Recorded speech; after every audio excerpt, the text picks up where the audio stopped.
Well, hello, everybody. Glad we're back at it here on a Tuesday with Longshore and McKnight. If you want to equate last night's soccer match to a college football game, that was a 35-point ass whooping. That was the Rose Bowl. Yeah. He's John Longshore. I'm Barry McKnight. We were last together last Thursday, Friday off, and Monday off for the Independence Day holiday, which was phenomenal. Yeah. Did all of the Independence Day holiday stuff. Mm-hmm.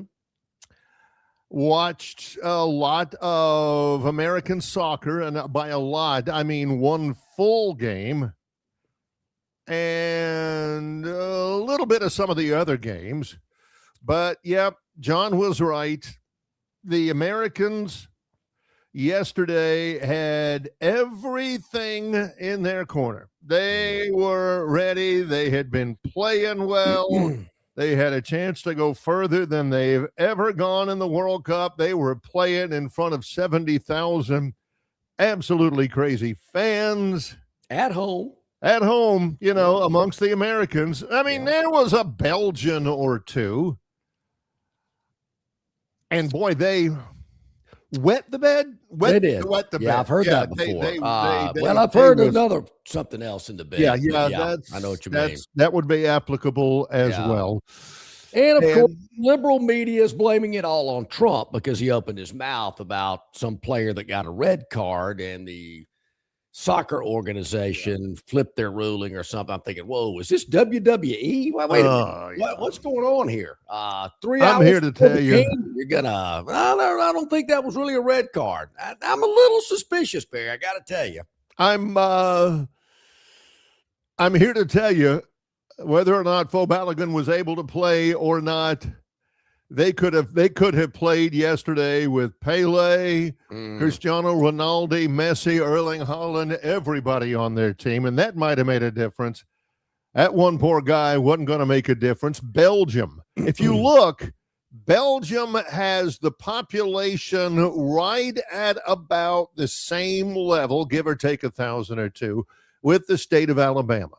Belgium and Alabama, roughly comparable. 4 or 5 million people. Yeah, and they beat our literal behind. Is that like Lamo beating Alabama in Saban's first year? No, because that's not like that at all. I'm talking about this is like, Belgium was the number 9 rated team in the world. Yeah. So they were no slouch themselves. And the U.S. was number 17. So, I mean, it's not an upset. Similar to Alabama's preseason ranking for this year's college football season. Yeah. So, the U.S. is kind of like Alabama. Yeah. But it was not an upset because Belgium, was rated higher. Yeah. But it never should have been 4-1. And there are a lot of questions out there that I've got. Number one, has the U.S. goalie. And I'm not totally wet behind the ears about soccer. I've called it on television. I've watched it. My brother works for a professional program in the MLS, and I watch that a lot. So I know what's going on. But the American goalie, his name was Matt Freese. Had he ever played before? Was this his first game ever? Because it sure as heck looked like it. He was, now way offsides, Jeff. Hang on. Don't be dissing on the MLS. Matt Freese went to Harvard. He's the goalie for the Red Bulls, the New York, New Jersey Red Bulls in the MLS. And I get all that. But I'm going to go John Longshore / Tiffany Thompson on this. Oh, ouch. That's a bad memory. I could have gone out there, and I would not have allowed that absolutely embarrassing goal that the Belgians scored when the ball came right to him, and he could not clear or would not clear it out of there. That was...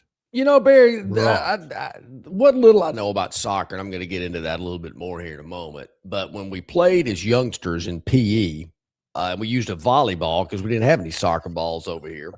You didn't know where to get one The because you ordered it online back then. Yeah, we put the dorkiest kid in the goal. Just he ain't doing anything anyway. He's not going to run around. He's never going to kick it. Maybe he gets in the way and blocks a shot.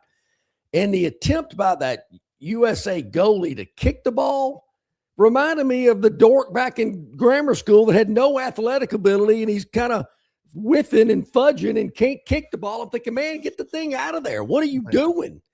And just like he panicked. Who does he think he is? Joseph Bulivas? Come on, yeah, man. I'm thinking, that's the guy you got back there in the net. Or, well, heck, you wasn't even in the net at that point. I couldn't figure out that move either. Out of the whole country, that's what we got. That's the best we can do. That's one question out there. The United States, all of the buildup and all of the stuff, and the president makes a phone call to FIFA, tells them what's what, and all that kind of stuff. And the fans were crazy, and, the whole deal. And here we go. And they looked awful from the start. They did not. I watched more of that game than any soccer game I've ever watched. And I got my wife turned it on. She was laying down on the couch. I'd been out cutting the grass. I walk in. I'm thinking, really?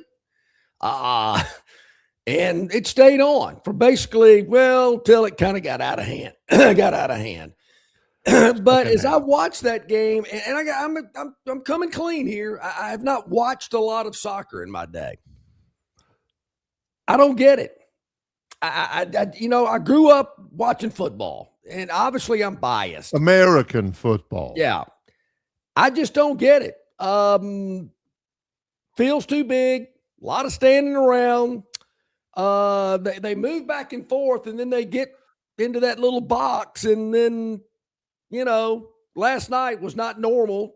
5 goals scored in one game is there again. Equate that to football. It's like a 42-38 game. Oh, actually, in that case, it was a 42-3 game. But I don't get it. They play for 90 minutes. I will say this, to the untrained eye, Belgium looked like the better team.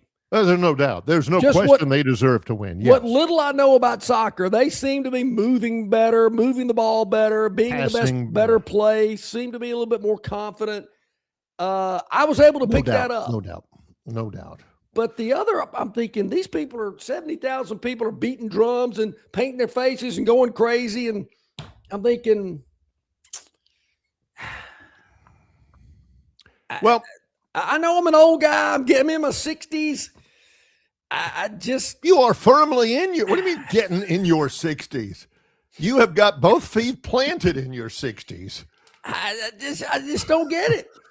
And I know Chris from the Hertz counter, man, I'm loving all the text I'm getting. I'm trying to get into it. He's loving. He's a big soccer guy. But here's what I thought to myself last night, Barry. Would I have gone to that game? Oh, see, that's the thing. That's one of several questions I've got. I would love to see John give some of the attention to soccer that he's given to baseball in suggestions to how to improve it. Yeah. And I love soccer. I think I love youth soccer,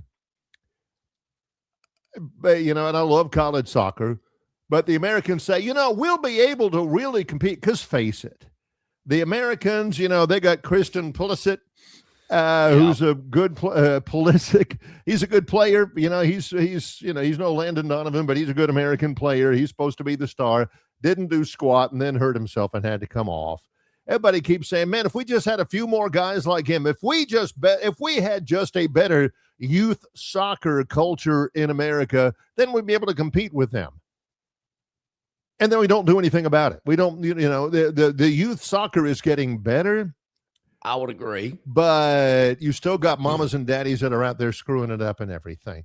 The things I would change. There was no youth soccer in my youth. Now, there again, that was 50 years ago, but you played soccer in PE, and that was it. There were no organized soccer teams in Montgomery or probably anywhere in the South, for that matter, 50 years ago. My brother Mike, who is 9 years younger than I am, been a guest on this program before, lives out in Hermosa Beach, California. He had youth soccer when we were a kid, and when he was a kid. I'm 9 years older than he is. Yeah. And I used to have to drive him to soccer practice for his little kid soccer team under Coach Wolf and those guys. And, so they had it, but it was just basically my brother's had and still has a ton of energy. So you just run him around and everything and burn off that energy. But if I could change it to, I wouldn't change it. It's a beautiful sport. It's the most popular sport in the world. I love guys like TighterInsider.com. Man, that soccer, man, I don't get it. That kind of stuff. If I was to make it more digestible for the American sporting public, John hit on a couple of them. I'd make the field smaller, and I'd take away a person or two. Just play 9 out there. Because, you get it downfield and you work it downfield, and maybe they don't, kick it away, and maybe you don't mess up and miss a pass and all that kind of stuff. And maybe you get it to where you might actually attack. What do you got in front of you? What looks like about 14 people and a goalie, and you're thinking, no way. Now, I would make it smaller, and I would get rid of a player or two, not because I want to change the game, but just because I want it to be, more interesting to American fans. Because face it, it's most of the time soccer is the football equivalent of driving it down the field to the 20-yard line and missing a field goal. Yeah. And you're thinking, man, that was a 9-play drive. I thought we had something on that drive, and then nothing. Dang it.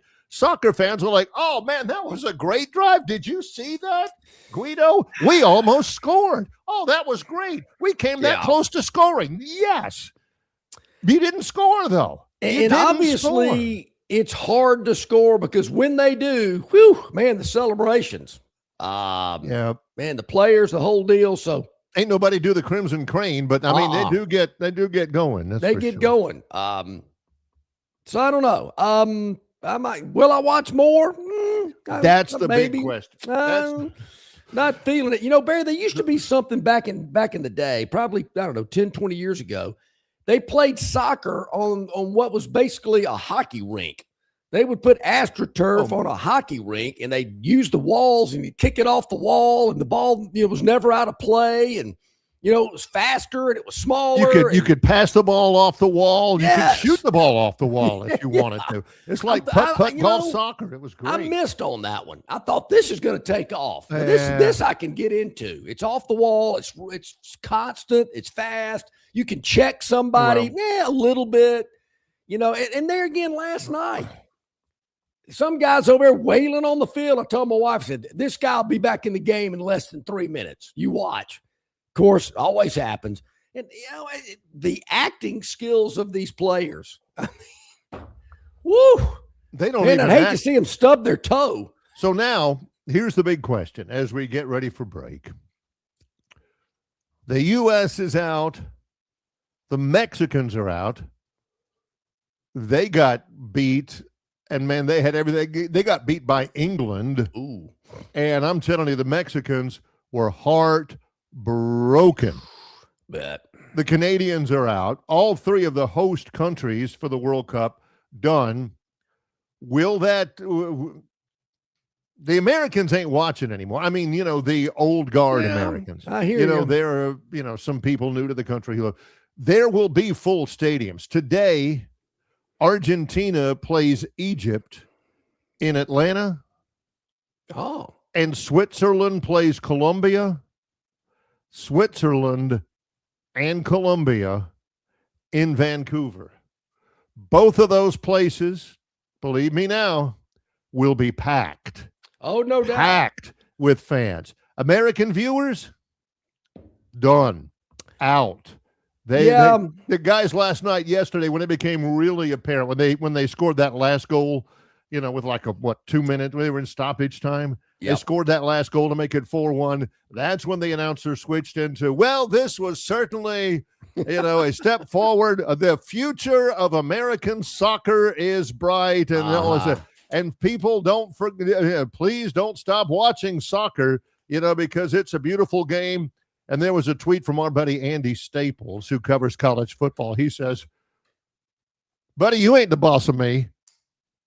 I ain't watching, Americans going to continue to watch it. They're pleading almost. Sure. Please don't stop watching soccer because the future of soccer in America is great. By that time, 70% of the American viewership had clicked off.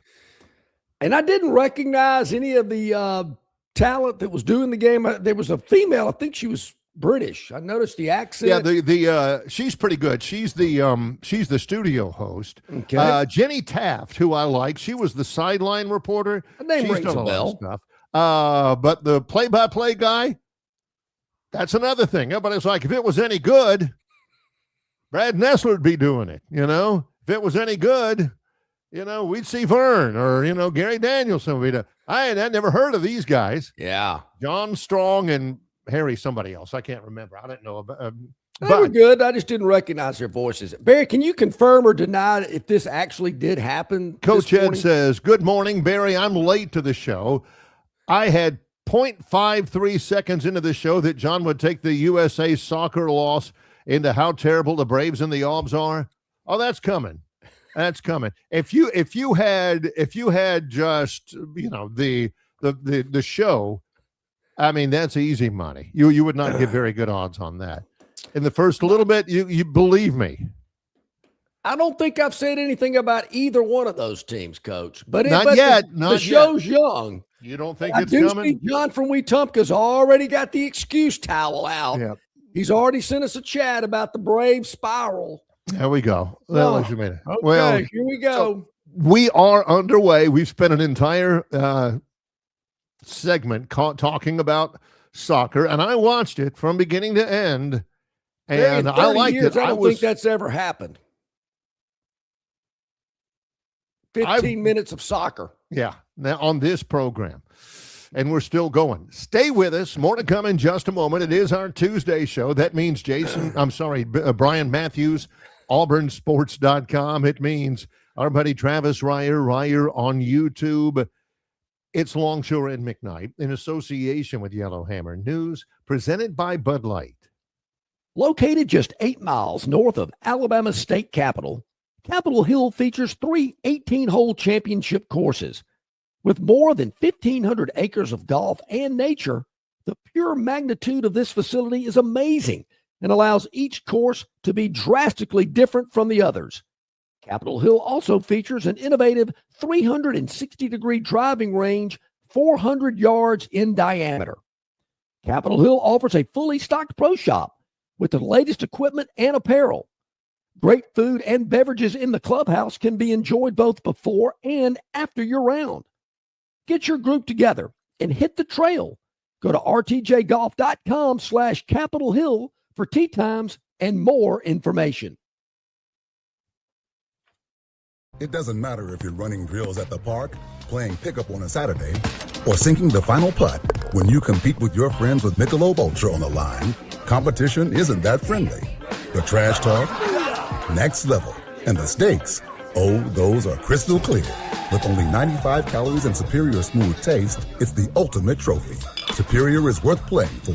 Michelob Ultra, superior light beer. Enjoy responsibly. Copyright 2025, Anheuser-Busch Michelob Ultra Light Beer, St. Louis, Missouri. This summer, Dixie Electric Plumbing and Air is on a Jurassic hunt for the oldest HVAC systems and water heaters in town. If your system is a fossil, now's your chance. Replace it between June 1st and July 31st and you could win big. We're giving $2,500 back for the oldest HVAC systems and $1,000 back for the oldest water heater. Even if you don't win, you still score major savings on your new HVAC system, water heater, generator, and or garage door. Don't let your systems go extinct. Call Dixie and it's done.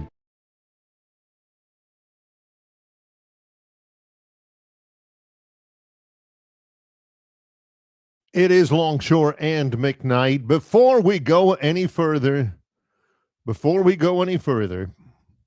I need to pass this along just so people will stop texting me. I love you.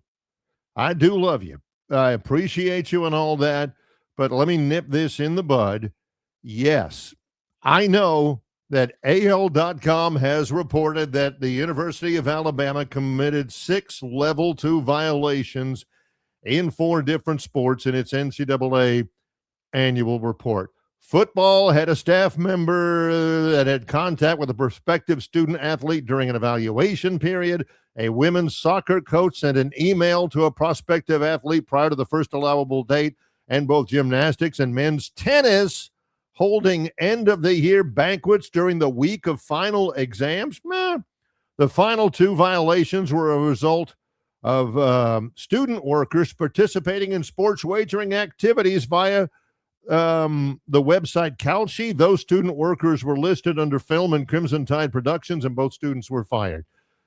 Now I got that out of the way, but said, hey, make sure John knows Alabama committed 6 level 2 violations according to the NCAA annual report. They did not send me, curiously enough, anything about the Auburn violations. Maybe you can find that on Tider Insider. There we go. Okay, just so you'll stop texting me. I know. Why is it against the rules to have a party during final exam week?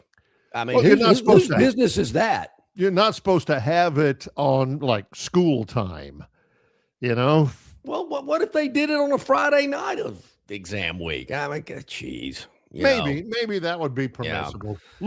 Look for John, the Rush chairman, to try to think of, well, okay, Dean Warmer, what if it was Friday night after the last exam? Can we do it then?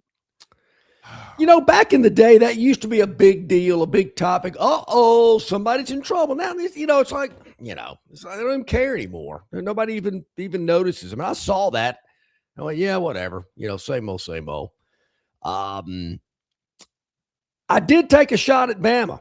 I mean, I didn't really mean to take a shot at Bama, coach, in the first 30 seconds, but as Jeff points out, I did equate last night's World Cup game to the Rose Bowl game between Alabama and Indiana. I see a lot of similarities there. Yep. That's why I use that game as an example. And we also have the obligatory Bob from Pike Road disaster on the pasture. Yeah, that's good too. Now, with World Cup soccer moving along, and again, just in case you're wondering, we are into the last round of 16 games. Then you get into the quarterfinals. Yep. Starting Thursday, the last 2 games today, Argentina versus Egypt in Atlanta, and Switzerland versus Colombia in Vancouver. Those, in case you're wondering, are match 95 and 96. Oh, does it ever end? Of the World Cup. The World Cup final will be in 12 days. In New York at MetLife, or it'll be on the 19th of July. I mean, this is like 104. This is like the regular season of Major League Baseball. It never ends. This is an expansion of the World Cup. It used to be the top 36 teams. This year, for the first time, it's the top 48.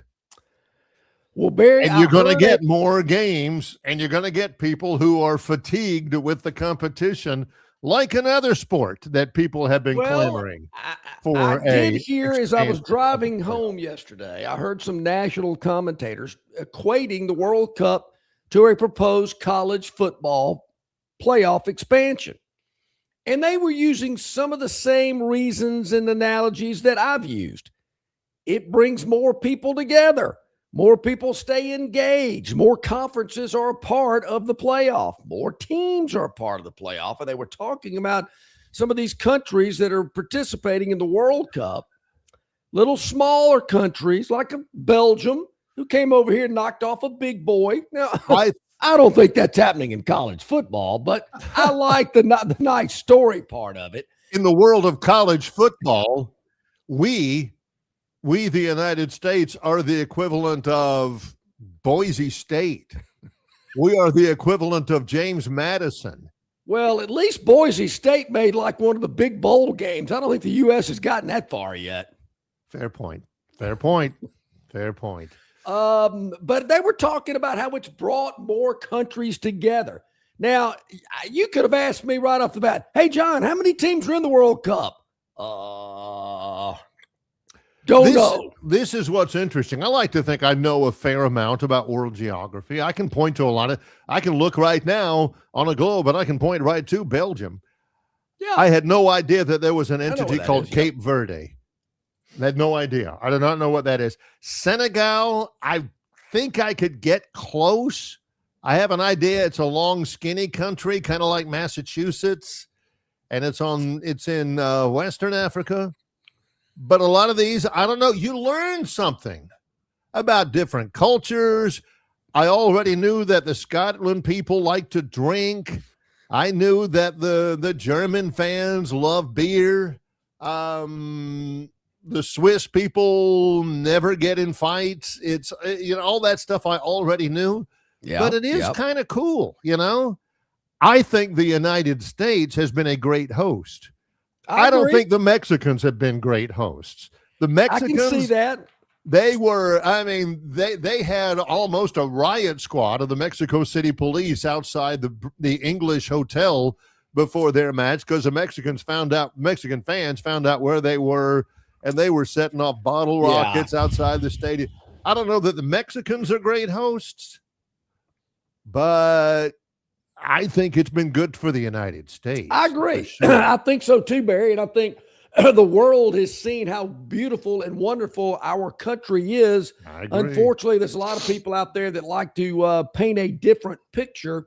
But hearing these people from all over the world being in the United States and getting to experience what we enjoy each and every day and maybe not, maybe take for granted, they have just been, thrilled about it, bowled over, and have had a wonderful time here.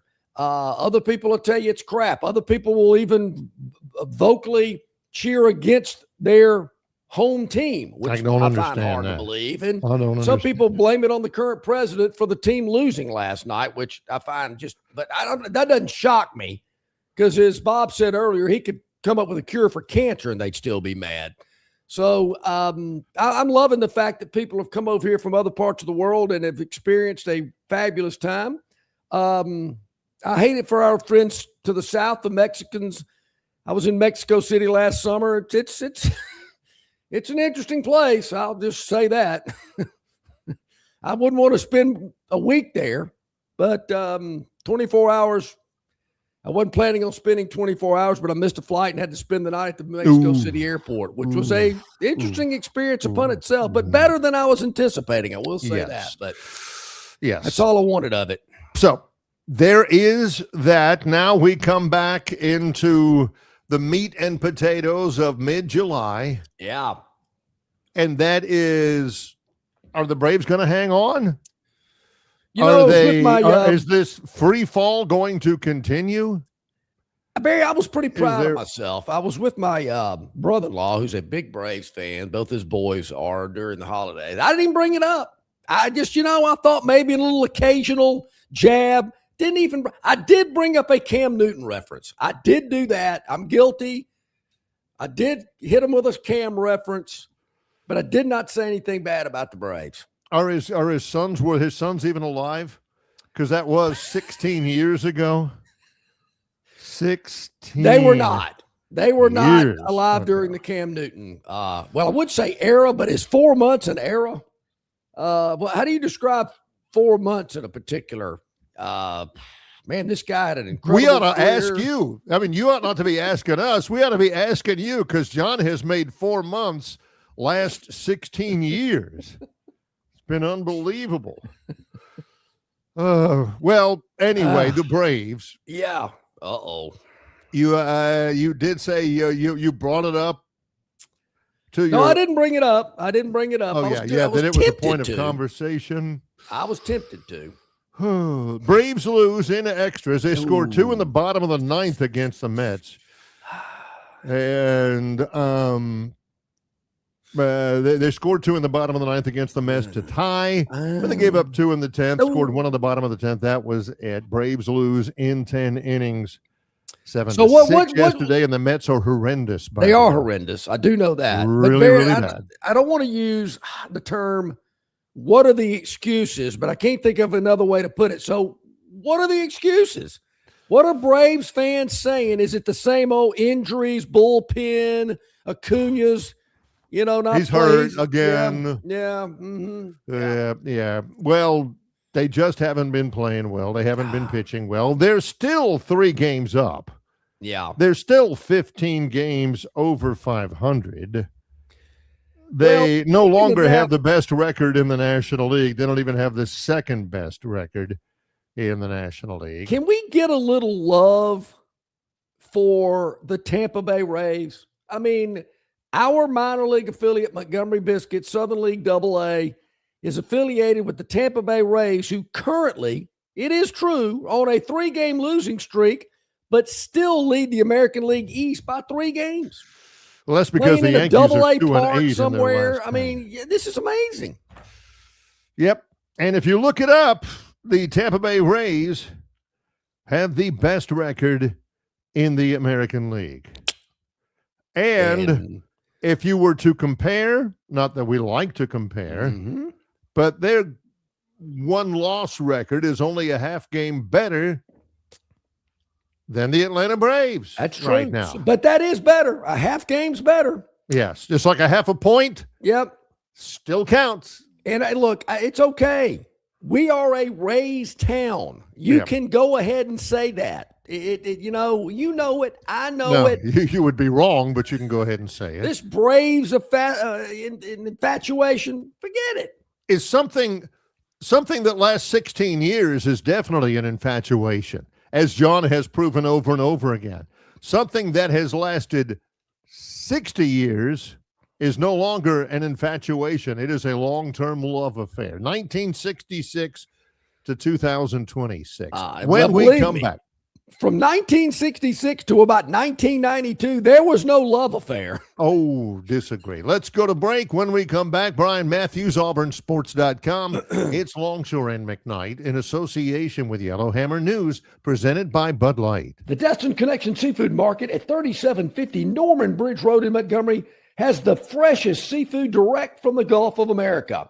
I'm talking red snapper and grouper, all sizes of Gulf shrimp, jumbo lump crab meat and crab claws, Louisiana Bay oysters, and New Bedford scallops. They are a full-service seafood market and kitchen serving po' boys, dinners, and sandwiches. You know, many well-known restaurants in the river region purchase their seafood from the Destin Connection because they know it's the absolute best. Call ahead and your order will be ready for pickup. The Destin Connection Seafood Market, 3750 Norman Bridge Road. Call 288-4272. That's 288-4272. Budweiser and take a knee. It is the best time of the year. It's baseball season. That means sunshine. It means behind-the-back peanut tosses. And it means sharing some cold, frosty Budweisers with your boys. Because there's nothing more American than watching America's game with America's beer. So let me ask you something. Are you ready to bring your A game? Are you ready to cheer every frozen rope down the line and amazing catch at the warning track? Are you ready for pitchers' duels and slugfests? Tell me, are you ready for the thrill of an incredible walk-off victory? I can't hear you. Are you ready for Budweiser and baseball? Then get on your feet, raise an ice-cold Bud, and let's make this season larger than life. Great times are waiting. Grab some Bud! Enjoy responsibly. Budweiser Beer, Anheuser-Busch, St. Louis, Missouri. Big news for Central Alabama travelers. Getting to Texas just got easier. You can now fly nonstop from Montgomery to Houston with United Airlines. No long drives, no layovers, just smooth direct travel from your hometown airport. Whether it's business or a weekend getaway, Houston is now just one flight away. Spend more time there and less time getting there. Fly nonstop to Houston. Fly MGM, where travel feels easy. Book your trip today at flymgm.com.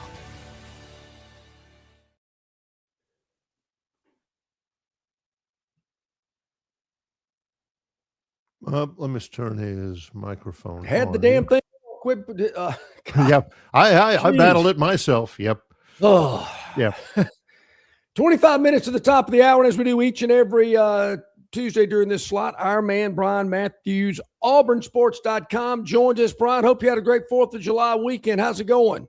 It's going great, guys. Always good to be on in the bright early mornings to talk a little Auburn and college sports with you guys. Well, let's talk a little broader than that right now. 4-1 in World Cup soccer. John says it's like 38-3 in the Rose Bowl against Indiana. I don't want you necessarily to make that comparison unless you really want to. Then, of course, you can. Yeah, it was pretty tough. And I thought the worst part of the whole thing was just, I almost said Auburn. Yeah. USA just looked really tentative to me. They just didn't come out and put up a fight. I mean, the night before, Mexico fought their tails off against a good, England team and lost. And, I thought last night that U.S. soccer put up a really poor fight against an average Belgium team and got embarrassed. So that's disappointing, but yeah, it happens sometimes. I know all three of us have seen many sporting events where sometimes it just goes the wrong way, and that's what it did for U.S. Last night. Is there any way to get up to the level of the, to get past the round of 16, to get up to the level of the, I don't know, the Brazils and the, the ones that are already out, the Germans. I'm naming all the ones who've already gotten out. Well, but, France is probably the best team right now. England, France. Of course. Portugal not knocked out by Spain, which is probably the second best team. Yeah. I think I thought going in that U.S. was better than Belgium. I thought they're going to win. I thought this is the best U.S. Team, that I've seen in my lifetime. And that may have been the case. They just didn't show up. So I think they've got to that point where they're competitive now with those teams. But it tells me there's still a mental hurdle they got to get over from what I saw last night. And maybe that experience will help this group of players do that. I think the biggest improvement you've seen with U.S. soccer is many more players on that team are playing international soccer. They're playing the Premier League. They're playing, in Italy and other places around the world. So I think that's a big boost from the talent level. And I just think continue to do that, continue to push youth soccer will certainly continue to help this program improve and be more competitive in the future. I've been, I don't watch a lot of soccer. I watched a lot of that game last night, and I'm a big eye test guy. And my eyes were telling me last night Belgium was the best team on the field. I mean, it didn't take me long to figure that out. Yeah, they definitely had a better plan. I thought they really disrupted the U.S. in the midfield. U.S. plays a 3-5-2. And that should give them an advantage in the midfield, but they got destroyed in there, and their press was very ineffective. I thought Belgium, once they broke it, they got outrunning and had a lot of space, especially down the sides. U.S. is playing three in the back, and you've got to really have good wingers. I don't know what the correct term is there. And there was a ton of space on especially the left side and the right side. You saw when they broke free down there. That just made it really easy for them, I thought, attacking U.S. But yeah, I'm the eye test guy too in some ways. Although I hated when ESPN and Kirk Herbstreit talked about that so much back 10 years ago or 12 years ago in certain situations. Yeah.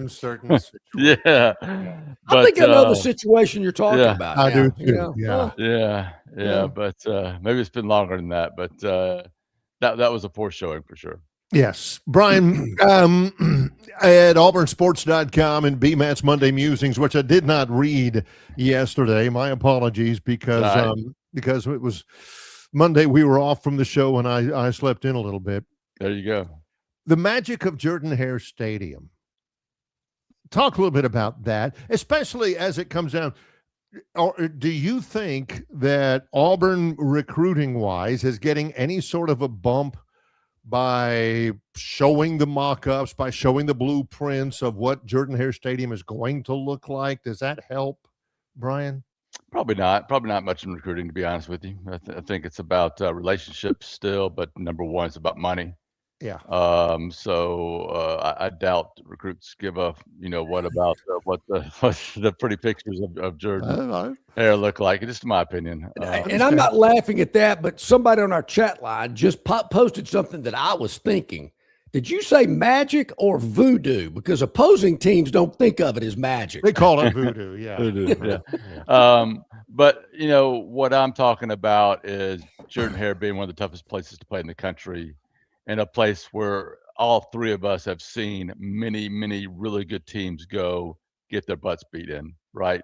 And Yeah. you know, that atmosphere is real, right? We've all been a part of it. I've certainly been a part of it as a student, as a fan, and as a journalist for the past 26 years. So we know what that place can do. In the last 5 years, it just hasn't been, you know, it hasn't been effective, I guess. Well, it just there hasn't been enough wins, right? Auburn's been losing too much at home, and I don't think Right. that's because of the fans and Jordan-Hare. I think that's because of the team and the coaching and the leadership there. And I think as soon as that gets set on the right path, that place is going to be back to being really, really tough. 22 straight sellouts tells me all I need to know about Auburn people being hungry to win and to make Jordan-Hare back into a really tough place to play once again. But even though the team has not played well in the last 5 seasons, I certainly hadn't gotten the impression that the fans have given up. I mean, you watch an Auburn game on TV, the place is still full. They're going crazy. Everybody's got a shaker in their hand, and you hear the band playing loud. I mean, to me, it's still a pretty intimidating place to play. It is. It is. I mean, even during the streak, and go back to that. Was it Arkansas when Cadillac took over for that, you know, first time? Yeah, that was incredible atmosphere. There's been some Iron Bowls that Auburn's come close in at home, right? Where the atmosphere's been incredible. They just hadn't been able to finish. So yeah, it's right there waiting. It's waiting for a good, solid, you know, team that fights a little bit harder to show up. That's all Jordan-Hare needs to get back to being that special place it's been. Now we're in July. The summer kidding around is pretty much over with, if I can use a Bill Murray, Carl Spackler. Maybe not for me, but yes, I agree. Yeah, but you know, so for the players themselves, the grind continues, but there's a little bit more urgency. Do you think a little bit more purpose, a little bit more focus in the work they're doing? Yeah, I think so. And you know, we're a couple of weeks away from SEC Media Days, which you know really sort of kicks things off a lot of times. Although, you know, in this area of the country, it's already been kicked off in a lot of ways. But yes, I do think that you know, you get some time off for July 4th, you come back after that week, and that's when you really start getting to work and really start you know, turning up and getting ready for the start of fall camp. So that'll be on a lot of players' minds and coaches' minds, and they'll definitely be gearing up for that here in the next 3 weeks. Brian, I believe Auburn fans certainly would love to beat Georgia. They'd love to beat Alabama. Both those games are on the road, and there'll be a lot of excitement and build-up for those matchups. Yep. But what is another game on Auburn's schedule that they don't need to overlook, that maybe is a team that, you know, you better watch out for? If you looked at the schedule to see a team that, this one kind of scares me. Well, I've looked at the schedule and I've seen, you know, those first 4 games an opportunity, right? And that Florida game, that Vanderbilt game at home, those are teams that Auburn has lost to recently. Vanderbilt twice in a row. Florida, the last time they played them, I think was down in Gainesville. And you got that matchup with John Sumrall. But I wouldn't necessarily call that one where, you know, how you described it, right? I would say maybe LSU at home. It's 11 a.m. kickoff. You know, I don't think LSU likes to play at 11 o'clock traditionally. And, you know, that's a team that's better than Auburn, I think, talent-wise. And but they've got a new coach too. So maybe in a really, really tough October, where you've got to go to Georgia, you know, you're probably going to lose that one, and you've got to go to Ole Miss. You got to go to Tennessee. Again, that'll be a tough matchup. Maybe there's an opportunity against LSU at home in October to do something. So I think that's a big one, a really big one. And then you start off November against Arkansas at home. I think that's a game that Auburn, if they want to win 7 games, right, and break out of this streak of losing records, they've got to win games like that against Arkansas at home. There's been some news, Auburn baseball, a couple of guys on the collegiate baseball USA team that is heading to Taiwan. I get Chase Fralick. Goodness knows he's been a great player. Ethan Bingaman, did he make the team? I'm struggling all of a sudden. I'm second guessing myself here. He came up a little short, but there's another. Oh, Jackson Sanders is the one I'm thinking of. He made the team along with Freilich. Yeah, Team he USA did. Collegiate National Team. Wouldn't be surprised if Ethan makes it next year. I think there are some talented players at his position that got the nod over him this time. Yeah. But Jackson, went to the combine or whatever they call it.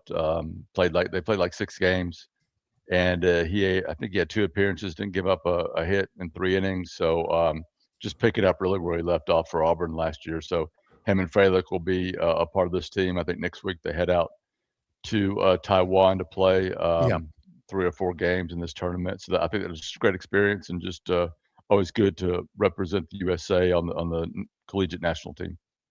Is there anything you can add to the note that Auburn and Alabama have both sent out, the joint statement from Auburn and Alabama in opposition to this Collegiate Sports Act?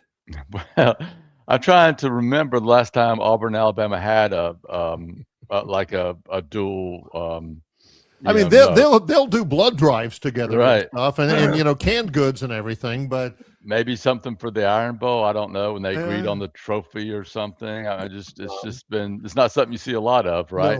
No. This is just an indication of what a flop this whole thing has been over the last 7 years in lobbying Congress and the millions of dollars the SEC and schools have spent asking Congress to fix their problems when they're only going to make the problems worse. And here we are, where we finally got to the point where they want to put a bill, in front of, for a vote, and everybody's against it. So you get exactly what you asked for, is my opinion. Yeah. And, I heard where Texas and Texas A&M did a similar thing that what Auburn and Alabama did, which is probably coming from the SEC office, I would imagine. But you don't even think about it. Yeah, probably. Yeah. It makes sense. Yeah, no kidding. Just imagine all the money spent on this over the past 7 years, all the bargaining power lost, right? Because right now we're dealing with $30-40 million rosters. What would it have been if the school sat down with the players 5, 6, 7 years ago? What would that roster look like? I mean, people would have been screaming if it was 10 million back then, right? So they've really blown it in so many ways. The NCAA, Greg Sankey, Tony Petitti, the people in charge of college football have completely lost their minds here, wasted 7 years, and here we are where we are because of it. Yeah. John used to come up with really good rationalization. Some people said that John and I wasted 7 years, but that was a long time ago. Exactly. Yeah. Well, what's the hurry? Do you think in that 7 years, Brian, the fan base has been turned off? I mean, we talked about, people are still going to the games. They're still excited.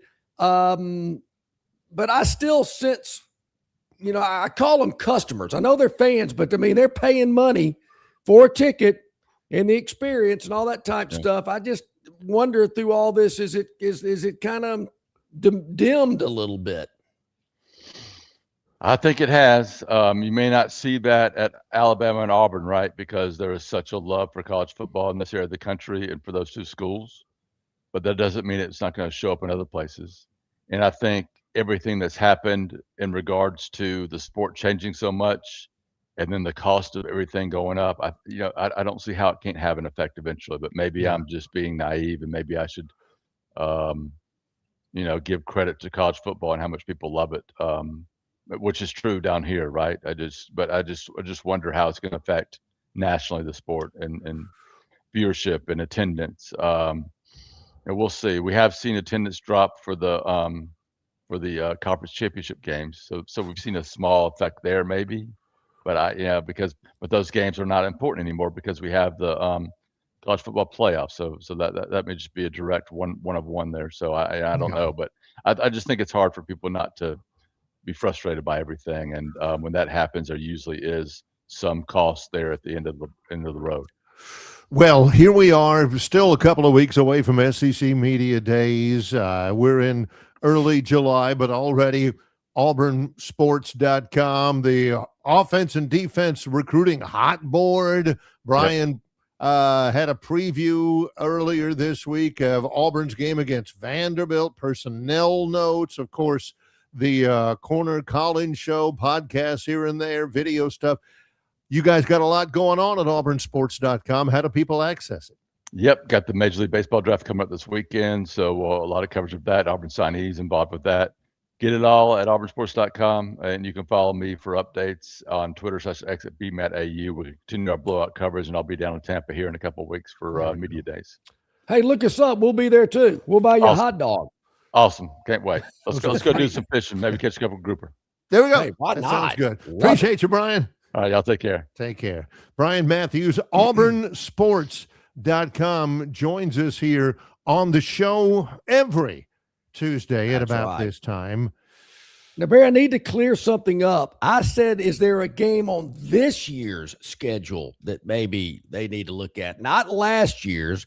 New Mexico State, Vandy, Kentucky. We have turned the page yet, ladies and gentlemen. We're not looking back. We're flipping the page to the Alex Golish era. You're talking Harsin, Freeze. Joe comes in with Samford. Samford didn't beat Alabama, did they? No. Did they? I mean, Auburn, did they? I was about to say, Samford's an in-state school. Alabama ain't playing them. Alabama, yeah. They ain't never doing that. So we've turned the page, folks. Remember? Kind of like we don't talk about Cam Newton anymore and all that kind of stuff. In 2027, yeah, not this coming year, but next, Middle Tennessee at Jordan-Hare Stadium, Austin Peay, the Governors are coming in. Yeah. And you go to Notre Dame.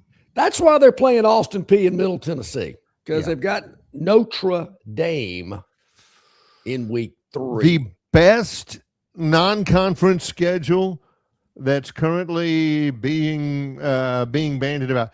It ain't a whole lot. This year, the non-conference schedule, a home game in Atlanta against Baylor, Southern Miss, and Samford. Next year, it's Middle Tennessee, Austin Peay, then at Notre Dame. 2028, you got Georgia Southern, you got North Alabama, and you're at home late-ish in the year, October 28th, 2028, against Notre Dame. Then you've got at Miami, Jacksonville State, and West Georgia. And those are the only full non-conference schedules. If we're going to put Notre Dame on the schedule, we're playing Jack State and West Georgia. Is that West like in Georgia. LaGrange? No, they're in Carrollton. No, they got a football team? I did not know that. Wow. I have a theory about that. West Georgia, they are the what is West Georgia? They're the Wolves, something like that. Troy played West Georgia in basketball. All of a sudden, I'm drawing a blank. I will say the only reason why they're playing West Georgia is to shut up all those dumb Bama fans who keep insisting that Auburn is in West Georgia. Those are two entirely different entities. I do like the fact that they're hosting Notre Dame later in the season. You know, we've gone through this routine of, if you're going to play a big-time non-conference game, you got to play it in week 1 or 2. No, you don't. Who made that rule? So playing it later in the year, and I'm sure a lot of that has to do with Notre Dame scheduling. They're usually pretty full. You kind of got to take what you can get. But I like it later in the year, kind of adds a little excitement during the middle of the season to get somebody big coming in for a non-conference game. And I know Bama fan hasn't looked ahead to this yet, Barry, because I know this group pretty well. I feel like I've been around them long enough to know them. Mm-hmm. There's a lot of cautious optimism going on with this Bama team. Hey, I really want them to go 11-1, but I'm not real sure they're going to do that. Well, there's a lot of guys out there. Boy, I really hope they go. I hope I get 6'4" and a full head of hair. You know, yeah, it may not happen either. But so I hate to really look ahead too far, but that trip to Columbus, Ohio, in 2027. Ooh, I ain't feeling good about that one either. Yeah, Alabama goes to Ohio State in 2027. Auburn goes to Notre Dame in 2027. And I'll go ahead and tell you this. I'm going to take some serious flack for this, but Notre Dame was pretty doggone good last year. They were pretty good the year before. I love me some Marcus Freeman. The head coach that I work with down here at Troy was an assistant under Marcus Freeman at Notre Dame. Loves Marcus Freeman. They are currently number 2 behind Texas A&M in 3 different recruiting rankings. Notre Dame is number 2 in the country. Yeah. So leave it up to the luck and the fate of that Auburn finally gets. They could have had Notre Dame pretty much any time in the late 90s, the early 2000s, when Notre Dame was not any good. And John kept saying, oh, but they're Notre Dame. Now they've got Notre Dame in 2027 and 2028, and Notre Dame is going to be all that. Well, you know what? I said that last week about Miami, who Auburn's playing the 2 years after that. 2029. And they're doing well in recruiting and building that program back up. So certainly Auburn's home and away with Notre Dame and Miami should be interesting. And then, of course, after Alabama plays Ohio State, they've got Notre Dame. So both the Tide and the Tigers might have their hands full with their non-conference opponents over the next 4 years. Tobias says Marcus Freeman's hairline is going to melt in that Auburn humidity. Yeah. I don't know, late Auburn. Late October. I don't know. That could be a cool night. Could be put a nice one. Notre Dame probably told Auburn, I know how this is going to go over. We'll play you, but we ain't playing in Auburn in early September. When it's 95 degrees happening out there, no. Not going to happen. Let's take a break. Southern Cal told Notre Dame, we ain't coming to South Bend in late November. As if they could tell them that. I don't believe that for a minute. Well, you think about it. When they play in L.A., it's in late November. When they play in South Bend, it's middle October. They never play in South Bend in November. Let's take a break. Travis Reier coming up in just a moment. Reier on YouTube as we wrap up our first live hour of the show. He's John Longshore. I'm Barry McKnight. It's Longshore and McKnight in association with Yellowhammer News, presented by Bud Light. Well, Lyle has done it again at Marguerite's Exquisite Jewelry on Vaughn Road in Peppertree. Mention Longshore and McKnight and buy any of their 3-carat lab-grown diamonds for just $999. You heard me right. Any of Marguerite's 3-carat lab-grown diamonds for just $999. Mention Longshore and McKnight to get this incredible deal all month long in June. It is Lyle's June special at Marguerite's Exquisite Jewelry, open 7 days a week in Peppertree, adjacent to Chappie's Deli on Vaughn Road. Go by and mention Longshore and McKnight to take advantage of their 3-carat lab-grown diamonds for just $999 at Marguerite's, where they make it, they really make it.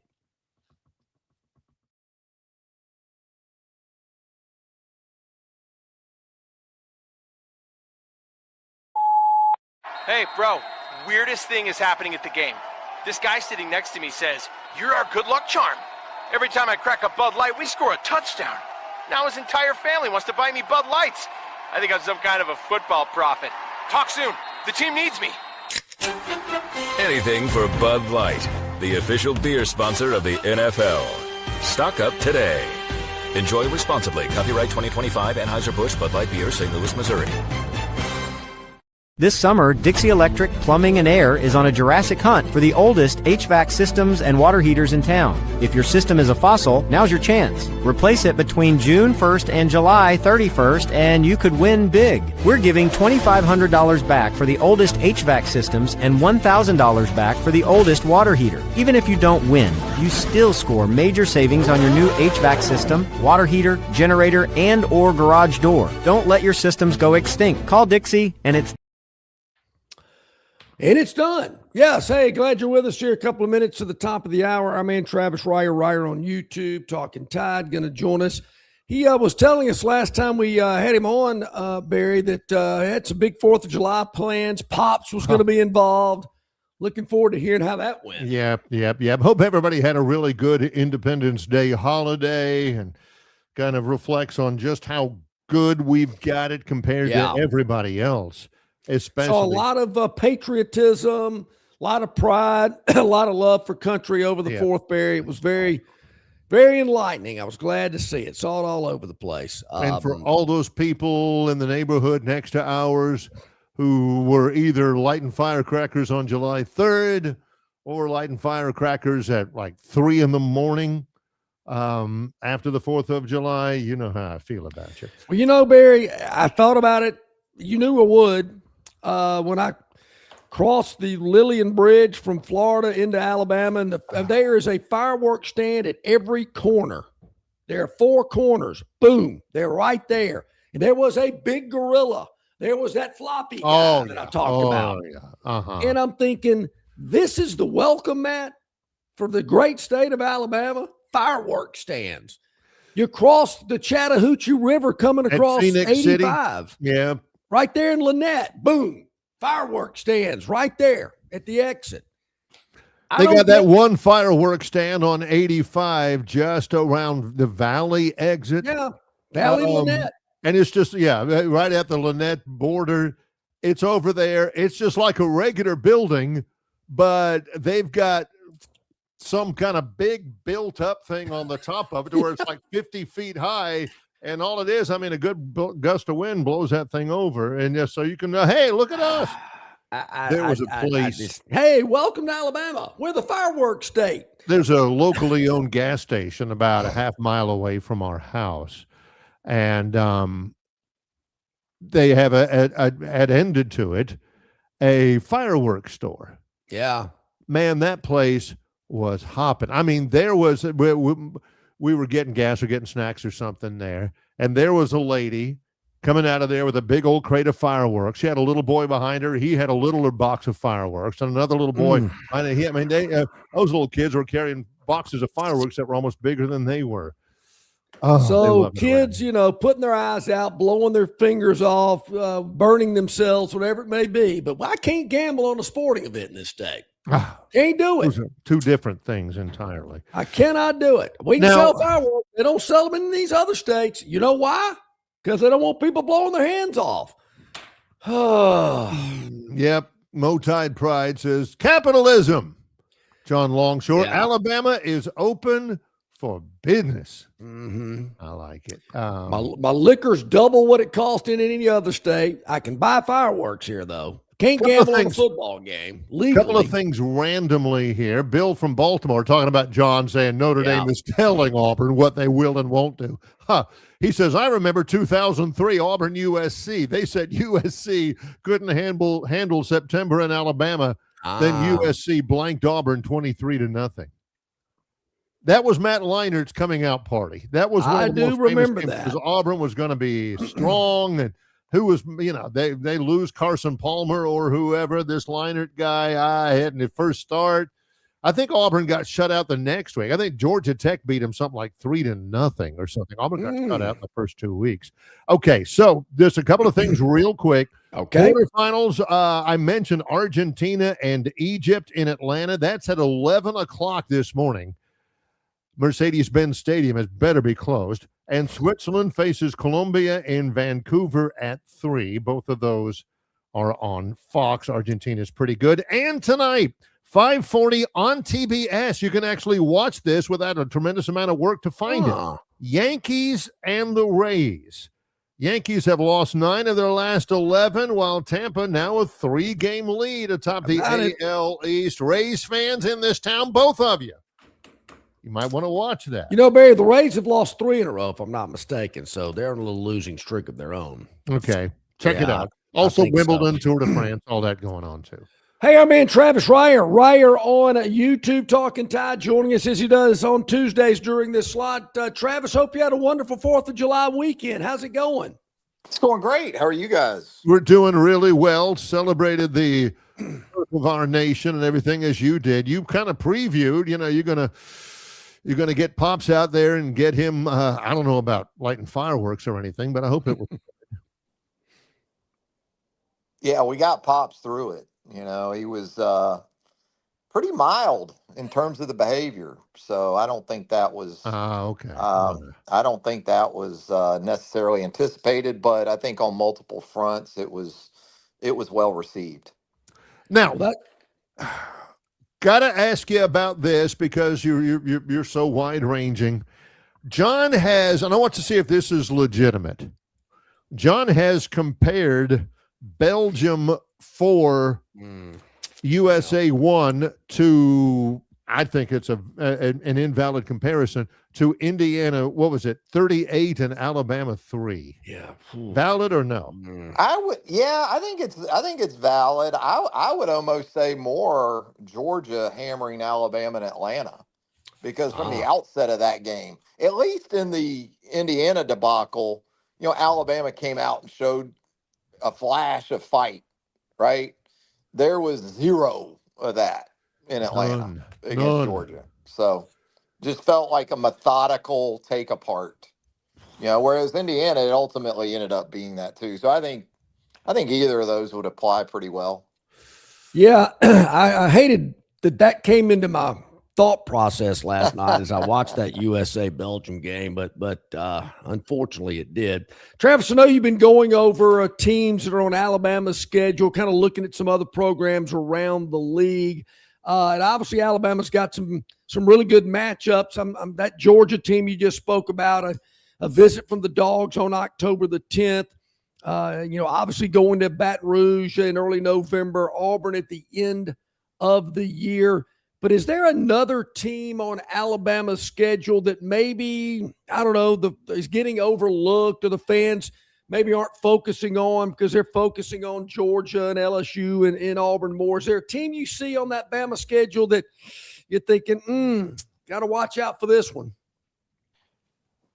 Yeah, I think there's probably one or two. I think the Kentucky game is intriguing just because of when it happens. So early in the season. It's a road game. Will Stein trying to really make a statement. Might be some 1996 Hal Mummy vibes up at Kroger Field. I was there for that one. I was in the 97, I guess it was. I was in the upper reaches of then Commonwealth Stadium when the goalposts went down in Lexington that night under Hal Mummy. But yeah, sure. I think a game that's sort of sandwiched between two of the highly anticipated games against a really quality opponent probably isn't being talked about enough, and that's Texas A&M. You're kind of, I guess, trading Missouri for Texas A&M and on the schedule, and that's not a step down. That's a step up in terms of quality opposition. So that's a game I would look at there on October the 24th. You got the bye week after that, so that'll come at a good spot before you go to LSU. But you are going to be coming off of Georgia, Tennessee back-to-back, Tennessee on the road, and then you come home and host Texas A&M. That has a chance to be a real bloodletting. Do you get into this time of the year? Are you a big preseason magazine guy or a history of that at all? I'm a nostalgia guy when it comes to the magazines. My second helping partner, Brent Beard, he is like an 8-year-old on Christmas Eve when the magazines come out. He races to the Publix or wherever to pick those up. And I know Phil Still recently came out 370 pages to preview this year. So this is hard. No, we're actually having Phil on the show tomorrow. Yeah, that's always it's always a highlight here. Icon in the industry. And God bless. I get it. I get why people. I like what they signify. That the approach is here. I still like to peruse them, but they're not just a by my side resource. I guess I'm not, I haven't aged out, as the kids like to say, in terms of technology. I'm still able to hang in there and access stuff that way. I like the magazines, though, Travis. I don't like reading it on my laptop or my iPad. I'm like you. That. I'm an old school guy. I tell you right now, Pops is sitting at his dining room table till 11 a.m. this morning, reading what's left of the Florida Times-Union newspaper. There's like The 6 hard copy? pages. There's like, yes, every day in the driveway. And there's like 6 pages left, sadly, of the Florida Times-Union on a daily basis. Oh man, And I think per issue now, the newspapers cost like $13.50. The price has gone up. Yeah. And they're down to about 6 pages. But Pops will sit there from cover, front page, A1 to A7 or 8, whatever, and just devour. He's not doing anything else till he reads that whole newspaper. Give me David Lamb. Give me Frank Frangie. Give me Gene Fournette.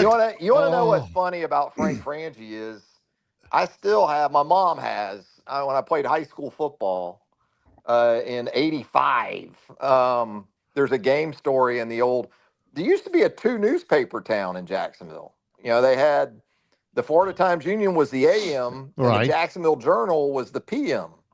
And Frank was a intrepid high school sports writer, fresh out of the University of Florida. And he covered one of our high school football games, and I had a 40-yard field goal or something like that. My mom still has the game story. But yeah, I mean, I miss those days. Greg Larson, David Lamb. David Lamb. I once went to a high school journalism workshop with David Lamb. Think about that anyway, Frank Frangie's now the play-by-play radio voice for the Jaguars of the Jacksonville Jaguars. Barry, you're bringing a tear to my eye from my days reading Philip Marshall in the Advertiser or the Journal? Because we had 2 papers in Montgomery, believe it or not. The Montgomery Advertiser in the morning, Alabama Journal in the afternoon. And wow, man. That's something. The memories. Pops and David Lamb were actually running buddies, which think about that unholy union. No kidding. Yeah, and I think that, that was back in the 70s and 80s. Lamb would go over to like Tallahassee to cover a Florida State game, and he would have Pops with him. Nice. And Lamb would, write the column for like Florida State Pitt when Dan Marino was at Pitt. And then after the game, they'd have a hotel room or something. And, Nana had to call the Florida State Patrol to get Pops home a couple of times. Oh, no. Travis, get him home. I think David Lamb was the first guy I ever saw at media days wearing shorts and some topsider shoes and walk down Radio Row with an unlit cigar. That's him. That was Lamb. Without a doubt. Lamb loved golf too. I mean, that was his real passion, probably as much as anything. You had Fred Seeley down there. I mean, a bunch of the old school, just ink stained wretches. That was that era. I worked at the Florida Times-Union as a preps assistant. Fresh out of high school, won a writing contest out of high school, and the job was you got to come and answer phones on Friday night. Yeah, at the Florida Times-Union for basically free. Yeah, I think second prize was you didn't get to, or you that's didn't right. have to, for free. Jeez. But it was those were the and I can remember walking into that building and you could smell the ink, like the ink from the printers in the building was just overtaking there. So those were great. Remember the kids in high school that would sniff the pages when they came fresh off the printer, Yeah, that was in Dazed and Confused. They have a little scene with that. I think Fast Times at Ridgemont High may have had maybe that was it. Yeah. Because it was a machine, had a big roller on it. Yeah. I mean, right there in the classroom. Yeah. Oh boy. Yeah. Man, I do remember those days, man. Of course. The second helping right here on YouTube. That's the one you do with Brent Beard, right? Yep. And you guys were talking about, you guys have been going over, and the last one was last week, win totals. Yep. For different schools. Yep. I think last time out you had you were doing Mizzou at 6.5 over and under. I'm only asking this necessarily because Troy is plays at Missouri in week 3. What does Brent say about Mizzou? Did you remember? Yeah, absolutely. I mean, I think Troy's a big part of that September for Missouri. I think for Troy, I think for Missouri to go over the 6.5, they need to come out of September 4-0. They have Troy at home on September the 19th, but they go to Kansas on September the 11th, and then they go to Mississippi State on September the 26th. So if they don't come out of there 4-0, and then they get into, they do get Florida and Texas A&M back to back at home. That'll help to start October. But then they go, at Ole Miss, they go at Arkansas, they get Texas at home, Georgia on the road, and then Oklahoma down the road too. So they got to take care of business. And I think Austin Simmons, a very nice ad for them at the quarterback position. Ahmad Hardy, Jamal Roberts, that run game is going to be central to their success. So it's interesting with these win totals, as we talked about, guys, for this season, because you got the 9 SEC games this year, and it feels like every team's win total has dropped by a game, So I think, that's a good point. Barry, I don't know if you noticed or not, but obviously Missouri is not overlooking the Troy Trojans because they've moved the game the week before to a Friday night to have an extra day of prep before the Trojans come to town. I did not know that. Yeah, that's extra time. Have you gotten to Alabama and that win total yet, or is that later? Yeah, I think we did that early. I think Alabama was 9.5. Does that sound right, John? At the time that we did it, I think, because that's another one when you and with these teams, you got to think who are the 5 and 4 teams, and when I say 5 and 4, it's with the 9 games, who's got 5 home games compared to the 4 road games, and vice versa. And even for a Missouri, they're a 5 home game team, but they still go on the road to Kansas, which could be a tough game for them. So they're kind of negates the advantage maybe in their win total where the SEC is concerned. I think I had Alabama over the 9.5, which I think flies in the face of what a lot of the predictions are that I'm seeing. I'm seeing a lot of 8-win predictions, which very well might be the case. So much contingent upon the quarterback situation and how that's going to play out. But for me, as much as anything, and not even just because of the run game, but how this revamped offensive line kind of comes together in the face of everything else that Alabama's got to do offensively.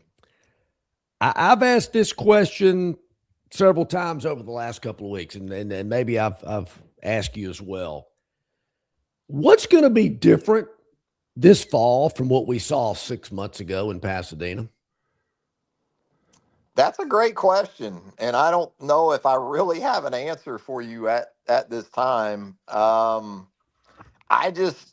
think there's maybe this hope that Alabama's gonna do a sort of reverse Stallings era deal where they go from maybe light in the run game to heavy in the run game. And I just don't see that happening. I still think they're going to be very dependent upon, high level quarterback interaction and play and execution. So I guess, there's the hope that Crowell and what he brings to that running back room will dramatically shift things. But, I think it's going to largely still be on the quarterback offensively.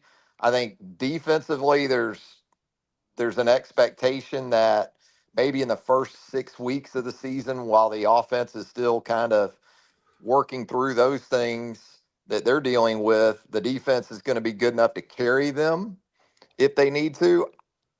I think against certain opponents, that could be the case, like on the road at Kentucky. I think Alabama's defense might be able to do that.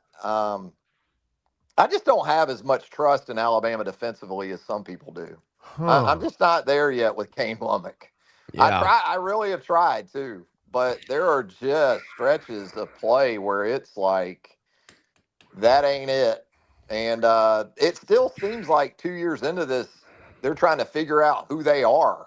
I'll say this, offensively, I don't know if who they are is going to be enough to push them to championships this season, but at least you know who they are. You may not like who they are, but they know who they are on offense. I watch Alabama defensively sometimes, and I'm like, well, that looks different than what I saw 2 weeks ago. And, they were a 4-2-5 team. Now I'm seeing some real 3-4 in here.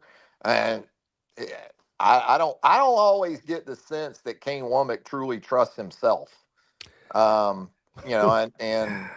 some of that's reaffirmed by his dad being right behind him on the sideline. Which I'm not a fan of. And if we're going to put him down there, let's get him some official team gear. When is Jeremy can't have him in the truck stop gear on the sideline. He's got to be in staff. Got to be an officially licensed. Right. Can't be Flying J gear. It's got to be. Well, wait a minute. I've seen a board of trustee member on the Auburn sideline before. Well, that's true. But I'm talking about in the coach's box. I think this guy was in the coach's ear, if I remember. I know Gerald Jack under Beebs. Remember Gerald Jack? Yeah, boy, down there in the coach's box, but he was standing back. Yes, I do remember.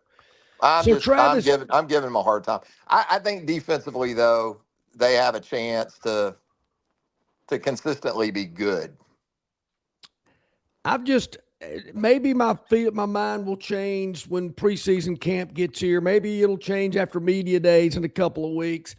But for the last 2 months, I've just been asking our audience, convince me that this team's going to do better than 8-4. I haven't got many people to take me up on that or give me a logical reason why they'll be better than 8-4. But right now, I'm stuck on 8-4.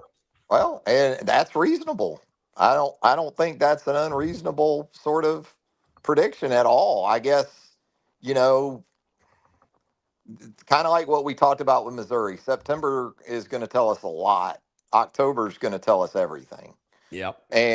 But at least with September, if they go through there at 4-0 and are trending in a positive fashion across the board before you get to Georgia, or even the road game at Mississippi State on October the 3rd, you might feel better about 9+ at that point. But you're still going to have to go out and do it. Well, no matter what. That's what you were saying before. You may know what they are by the time September's done. You may not like what they are, but you may know what they are by that point. Travis Reier on YouTube.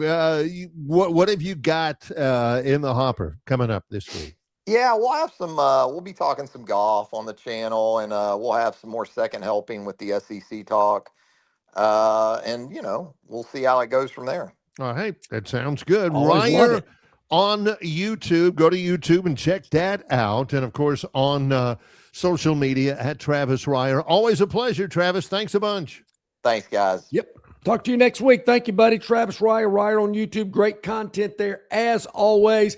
Something that I just have overlooked, Barry, and Travis touched on it. There are 9 conference games. You knew that. I did know that. Oh, and okay. I also knew that some teams will play 5 games on the road. Some teams will play 5 games at home. Alabama's playing 5 conference games on the road this year. It just hit me. And now I kind of think I figured it out, because I think I mentioned several months ago, Bama's schedule is manageable. Kentucky, South Carolina, Mississippi State, Vanderbilt. But they play Vandy on the road. They play State on the road. They play Kentucky on the road. So even though they've got kind of what I think is a manageable conference schedule, even though Georgia and Auburn and LSU and Texas A&M are on it, those other games, they got to play on the road of those. So, I get it. Maybe it's a little give and take there. We'll give you Kentucky, Vanderbilt, and Mississippi State, but you got to play them on the road. Yeah, okay. What happened the last time Alabama played Vanderbilt on the road? I don't remember. Wasn't good. Wasn't good. And I'm with Travis. That Kentucky game week 2, cannot wait to see what that point spread's going to be, because I could think there could be some value in that one. Well, with that in mind, let's follow that trend through the commercial break, because when we come back, Hallelujah, it's the return of the Phantom's Daily Dog on Longshore and McKnight in association with Yellowhammer News, presented by Bud Light. Known by avid golfers as one of the most beautiful and challenging stops on the Robert Trent Jones Golf Trail, Cambrian Ridge in Greenville lies just 40 miles from Montgomery. It is well worth the ride for any golfer looking for 27 holes of jaw-dropping golf. The greens have been redesigned to accommodate the higher green speeds associated with their installation of the latest generation of ultra-dwarf Bermuda grass. Cambrian Ridge offers a fully stocked pro shop with all the latest equipment and apparel. Great food and beverages in the clubhouse can be enjoyed both before and after your round. Get your group together and hit the trail. Go to rtjgolf.com/Cambrian Ridge for tee times and more information. Phoenix Physical Therapy is ready to help patients recover, recharge, and rise. They develop a customized therapy plan for each patient to get them back to enjoying their favorite activities. Their experienced team is committed to providing exceptional care in a professional environment. Whether you're looking to prevent or treat an injury, recover from a recent illness, or recuperate from surgery, schedule an appointment with one of their clinics and take advantage of physical therapy, athletic training, workers' comp, and employer solution services.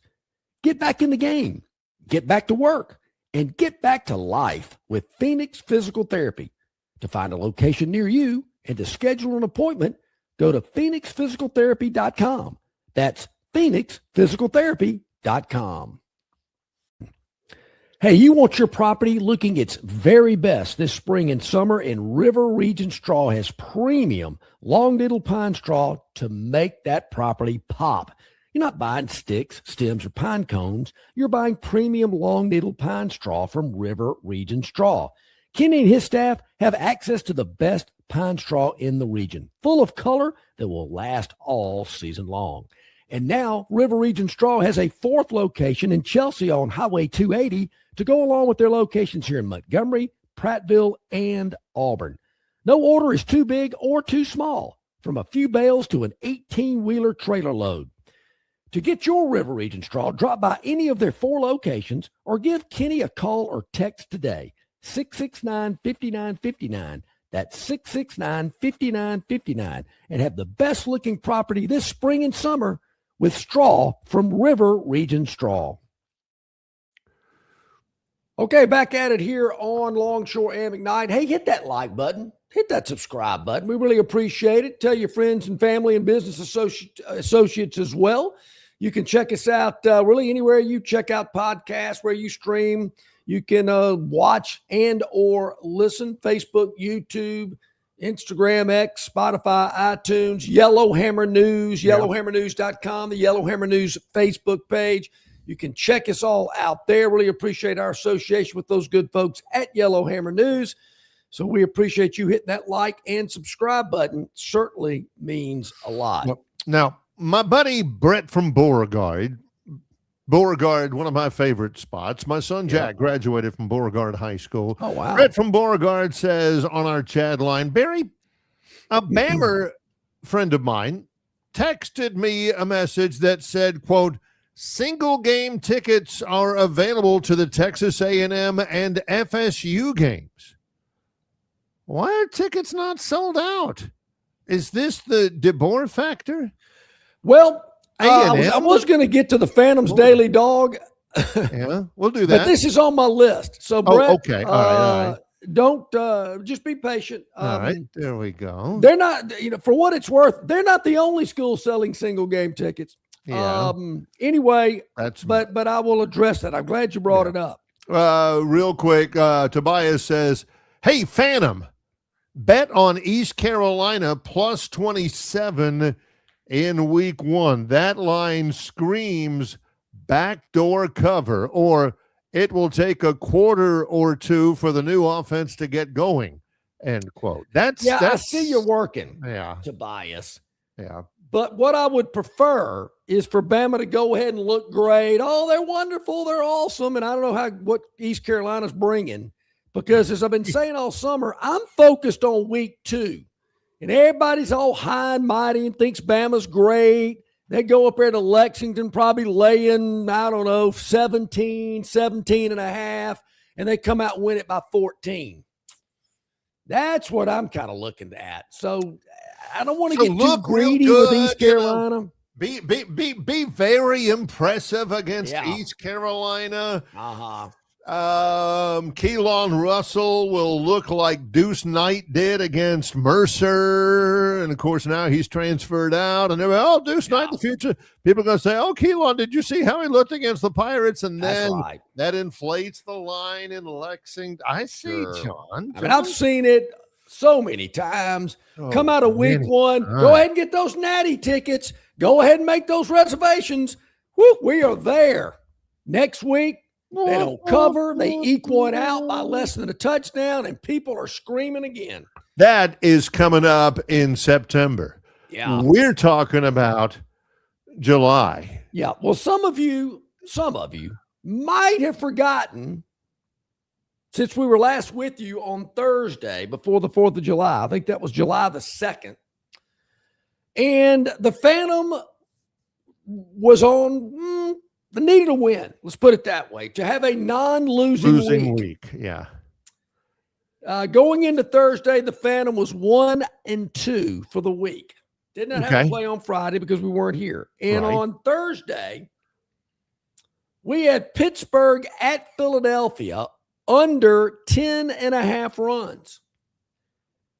The final score, Pittsburgh 6, Philadelphia 1. That goes under the total of 10.5. One of the few times Pittsburgh's gone under this year, but we just felt it was coming with the home, with an intrastate rivalry game. So that was a winner. That, Barry, gave us a non-losing weekend. 2-2 after a sizzling week. Yeah. 4. Felt, almost we should have maybe released a game on Friday, but we didn't want to get too greedy. No. All right. So tonight, you got to explain this to me. Well, what is it about baseball here, Barry? If I'm looking at this correctly, all right, the Chicago White Sox are leading the American League Central at 47-42. All checks out so far. They are, as of right now, just a game ahead of the Cleveland Guardians. That's true, but leading. They are hosting a team that is at the absolute bottom of the American League Eastern Division. The horrendous Boston Red Sox. Now, it is true. They've won their last 3. And they've won 8 out of their last 10. 8 out of their last 10. I don't know. They've been playing the Mets, Colorado. Marlins. Yeah, who they've been playing. I mean, that can be somewhat deceptive. This is the Red Sox and the White Sox playing from the in south Chicago side tonight, of Chicago. 6:40. Why in the world is Chicago a home underdog? Leading their division, playing a team that's in the bottom of their division, and they're an underdog? Now, I don't know who wrong game. I don't know who Peyton Toll is. Noah Schultz. Noah Schultz must be terrible if this team is at home as an underdog leading their division. The Red Sox swept the Yankees at the end of June. They sweep the Los Angeles Angels on the road. They're playing good baseball. Los Angeles Angels, you say, dead last in their division. Yeah. Who did they beat before that? Oh, they swept the Yankees. Yankees, who were behind Tampa Bay. Yeah. So just because of that little info you gave us, I'm supposed to believe that the home team that's leading their division, even though I don't know who Sergeant Schultz is, it's Noah Schultz who's pitching tonight. No relation to Roger. Noah Roger Schultz. I don't know who Peyton Toll is. I don't need him to take a toll on me tonight. Yeah. But we are taking the White Sox. I'm not buying in. I'm taking the White Sox plus 110 at home against the Boston Red Sox tonight. I am bucking the trend and taking the home underdog. I usually do take a home underdog. Yeah, you have to be. But not one that's playing a team that's last in their division against a team that's first in their division. Something stinks here. I ain't buying it. Take the White Sox plus 110 tonight against Boston. America loves the Red Sox. I never can figure that out. Give me a break. Oh, I think they finally found themselves. Give me a break. So there you have it. Another programming note, very quickly before I guess we have to take another break. We do, yeah. Tomorrow, Phil Steele will join us on this very program at the top of hour number 2. Phil always gracious with his time. Phil's probably been on with Barry and me since we've been together. So Phil's been with us probably pushing 25, 30 years. Yeah. He's always nice enough to come on with us. His magazine is out. It's out. And you got to have it. It's the best in the business. We use it all the time. So join us tomorrow. That means Theotis, the Moneyline Magician, he's got to get bumped to Friday. Just letting you go ahead and know. I don't want any chit-chat tomorrow about it. Where's the Moneyline Magician? Oh, well, yeah, that's going to be Friday because Phil's got to come on at 8 tomorrow. CJ Duncan at the bottom of hour number 1 as always. But just wanted to make sure everybody was up on that because I don't want anybody, where's Josh today? Oh, he may still do that. You never know. Coming up a little while, it's the Gurn Jr. Victoryland 777 Topic Wheel. Let's take a break. It's Longshore and McKnight in association with Yellowhammer News, presented by Bud Light. All guests of Longshore McKnight appear on the City of Montgomery guest hotline. Check out the most interesting and informed personalities in sports covering Auburn, Alabama, Troy, ASU, and all the major teams from across the country. John and Barry have the best guests brought to you by the City of Montgomery. To find out everything you need to know that is going on in the capital city, check out montgomeryal.gov. That's montgomeryal.gov, the capital of dreams. Hey, where's the beer guy? Bud Light here? You get a Bud Light? Bud Light? I'm here, Bud Light. Bud Light here? Bud Light here? Bud Light here? Bud Light where? Bud Light here? Oh, Bud Light there. I missed that because of you. You did not miss that play because of me. Tough to stop talking this way? Yeah. It's actually kind of fun. Hey, I got your Bud Light. Oh, nice. Never mind. Anything for the clean, crisp taste of Bud Light. What I miss? I have no idea. Prattville Carpet is the most trusted name in flooring in the River region. Ray Bowles and his staff have an extensive line of Mohawk, stain-resistant carpeting in all the latest styles and colors. Prattville Carpet also has hardwood, vinyl, and ceramic tile for all of your flooring needs. Professionally installed at the absolute lowest prices. Take advantage of cash and carry vinyl plank at just $239 a foot. Call them today to set up your free measurement for your home, office, lake house, hunting camp, or wherever you need flooring. 285-8117. That's 285-8117, or drop by 2201 Cobbs Ford Road in Prattville for Prattville Carpet. All righty, welcome back in, everybody. About 23 minutes to the top of the hour. We had a chat on our River Region Straw chat line earlier. Barry mentioned it. Someone, I forgot who it was, asking about Bama tickets that are available for the upcoming football season. Brett from Beauregard says, Barry, a Bammer friend of mine texted me a message that said single game tickets are available to the Texas A&M and FSU games.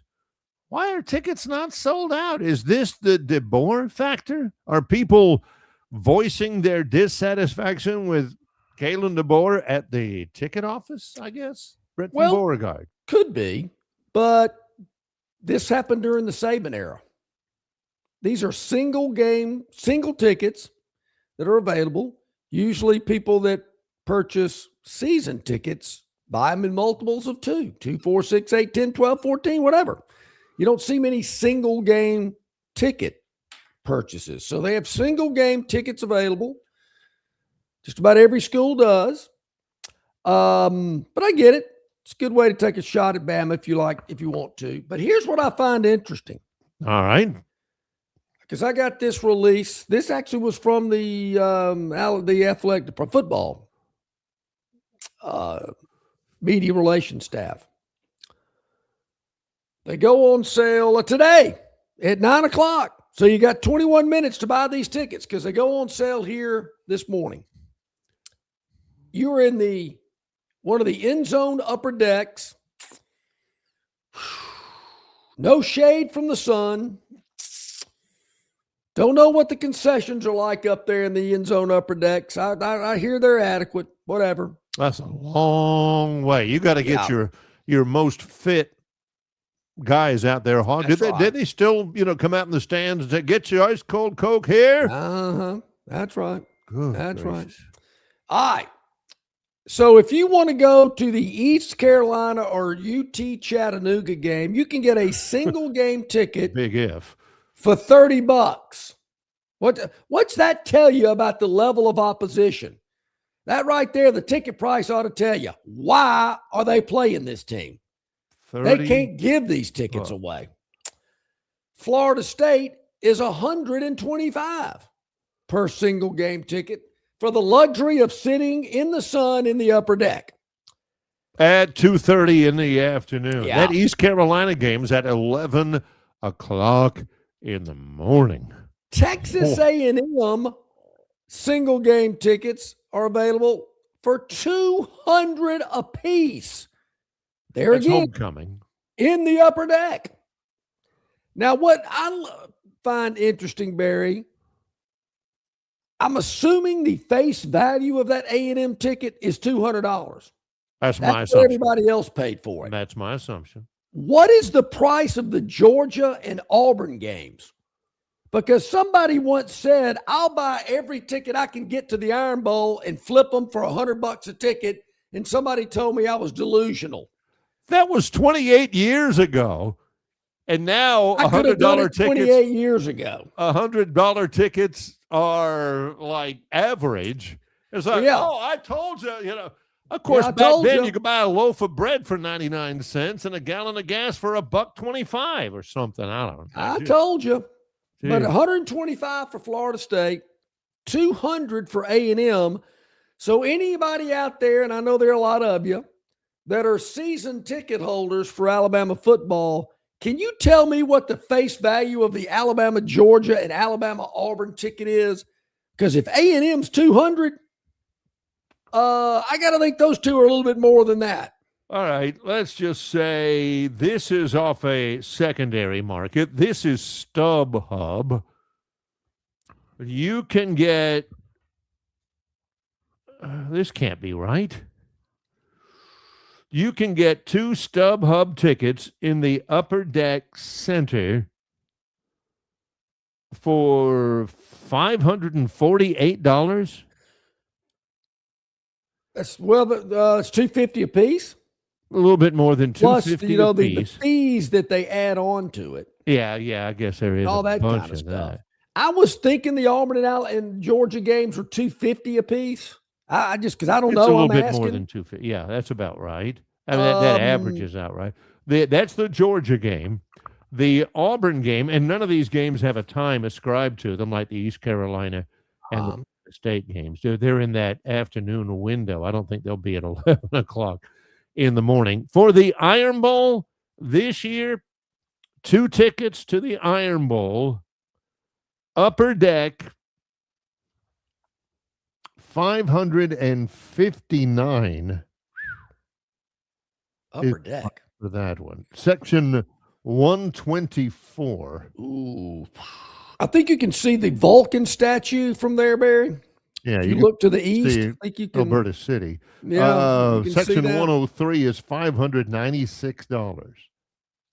Now here we are on the 7th of July. As these teams play out and the seasons move on, and say they're both, I don't know, well, not bad. Got 8 wins maybe going into that game. 9 possibly. Those ticket prices are going to be a lot steeper than that. I'm just curious what the face value is of a Bama, Georgia, Bama, Auburn ticket. If A&M is $200, what are those games? Just in case you're wondering, since I'm on StubHub.com, you can get 2 tickets to the SEC championship game right now for $473, and you don't even know who's playing. Yeah. Are those in the upper deck or on the 50? Those are in the upper deck. I don't get ticket prices, Barry. I had somebody over the 4th of July ask weekend, go, hey, are we going to that Journey concert in Birmingham in October? I went, you know what? I forgot about that. I'm going to look into it this week. They're like tickets like $250 a piece. I'm thinking, really? We already knew you didn't get ticket prices when you said, I could flip Iron Bowl tickets in 2005 and I can sell them for over $100. No doubt about it in my mind. No way. No doubt in my mind otherwise. No doubt was there was no doubt in the mind of Strawboy either, because he wanted to get in on the action with me. Yeah, he was going to get investors. Yeah. Not only was he going to get in, he was going to float that business opportunities to some of his associates. It's a lock. Sure. Now, Barry, Theoda says you can still buy bread at Aldi for 99 cents. You'll have to show me that bread. Ooh, I don't know. Chris the Bammer says, my lazy boy recliner is 10 feet away from my 65-inch Samsung. I hear you. Priceless. President of Plainsman Preston says, I can turn on my 70-inch for next to nothing. See, Barry, that's what I've been kind of preaching about for years. I mean, and I love the game day atmosphere. I mean, I got to probably think I've experienced more than most. Maybe not as many as you, but I've had my fair share. I think my game time, my game attendance, and how do I put this? My Saturdays back on a college campus getting ready for a college football game, I got to think are a little different from Barry's in the way he spends his Saturday for a game. But, to each his own. Yeah. I got to admit, watching it in front of that big flat screen and putting the quad box on, folks, I've always been honest with you. I got to tell you, it's not a bad deal. How close did you come to going to the Rose Bowl and buying tickets for that Indiana game? Was it relatively close? Were you thinking about it? No. I went to the Rose Bowl. When Alabama played Michigan, I went to that game, and Barry, the main reason I went is because I wanted my son to see what the Rose Bowl looked like. That was it. Did you have any thought at all about going to the Oklahoma game in the playoffs? Did you look in the fourth quarter of that Rose Bowl game and think, thank God? Oh, could you imagine if I'd have come up with the money for that? And that's why a lot of people are ticked off at DeBoer, because it cost them thousands of dollars to watch his team lose by 5 Barry, I can go one better for you, and it's only 50 miles up the road. Once I saw Chris Davis whiz by me on the sidelines, that's the last time I've been to Jordan-Hare. Now, I do have a lot of fond memories of those women getting caught up in that bush and couldn't get through it to get on the field. Should I point out before I will never forget. Should I point out before we take a break that John had media credentials for that game? He did not pay for tickets to the Iron Bowl that year. I feel guilty, Barry, that I should have helped those ladies out of that bush. There was no helping them. If you had a helicopter, maybe, if you had a crane that Coach died of, to get his. It is true. I did not bring that point up. Yes, I did have a media credential and a parking pass. So it's not like I did have to pay for the gas to go over there. I mean, Okay. Yeah. But maybe I did turn in an expense report on that. Knowing me, I probably maybe about it. Let's take a break. When we come back, it's our Gurn Jr. Victoryland 777 topic wheel on Longshore and McKnight in association with Yellowhammer News, presented by Bud Light. The Bush Guide, cold and smooth survival skills. If you encounter one wolf, chances are there's a pack nearby. Fortunately, the same applies to beer. Head for the mountains of Bush. The Bush Guide, cold and smooth survival skills. To avoid going in circles, make note of recognizable landmarks, like that. What's wrong with going in circles? Different circles, Ross. Okay. Head for the mountains. Drive away in a Toyota Crown Platinum or win your share of $25,000 in free play during Victoryland Casino's Crown and $25K free play giveaway. The more you visit, the more chances you have to win. Visit our Players Club and check out this month's exciting free play promotions. You'll have more fun at Victoryland Casino, where you can be a winner too. Victoryland Casino, off I-85 exit 22 in Shorter, Alabama. Drawings July 10th and 11th. Must be 21 or older. Must be present to win. Barry, that is this weekend out at Victoryland. Yes. So make sure you head out there for your chance to win a car, 25 grand in free play. A lot going on. The more you visit, the better your chances of winning at Victoryland, where you can be a winner too with the big Toyota giveaway and the 25K in free play this weekend at Victoryland. Well, our Gurn Jr. Victoryland 777 topic wheel comes after 4 days without a show, so I imagine Gurn Jr. has been busy with a full set of options for the topic wheel, brought to you by Victoryland 777 Casino, exit 22 off I-85 in Shorter, Alabama, where you can be a winner too. Well, no idea what any of these are. World of Pain, Florida Puppies, could be anything. Who knows? Florida Puppies. Florida Puppies. Watch the waters. Watch the waters. They don't trip in the water. A great white shark. Uh-oh. Caught on camera where? Block Island, Rhode Island? Man. Bigger than I want to see. No, those things are no joke. Barry, so they were talking about, I think actually President Trump, there's an act, the young girl that was bitten from Alabama a year or so ago. Yes. And as they were reporting on that, there are only like 60 shark attacks per year in the world. Yes. I thought that number was extremely low based on the number of news stories you hear, footage you see, but they say it's extremely rare. And I went, 60 in the whole world? Wow. Yeah. The girl from Alabama, that was down in Walton County, Florida. Her name's Lulu. Bless her heart. She's a hero. No kidding. She was just almost wading around in shallow water. It's not like she was even out there. So be careful, people. Mm-hmm. Be careful. Yeah, Rhode Island. I didn't really think about the beaches of Rhode Island. You're right about that. You really don't. Okay. 5 more to go. All right. Here on the Victoryland 777 topic wheel. It's going to spin around. I like that deep purple there. That's pretty nice. But it's going to be Smoke on the Water. Florida Puppies. Florida Puppies. Oh, boy. Let's see. Puppies. What could this be about? Florida. Oh, seals? All right. Alligators? Wait a minute. This guy's actually reaching out and touching an alligator? Okay. The alligator is Florida's cutest puppy. See, you're an idiot.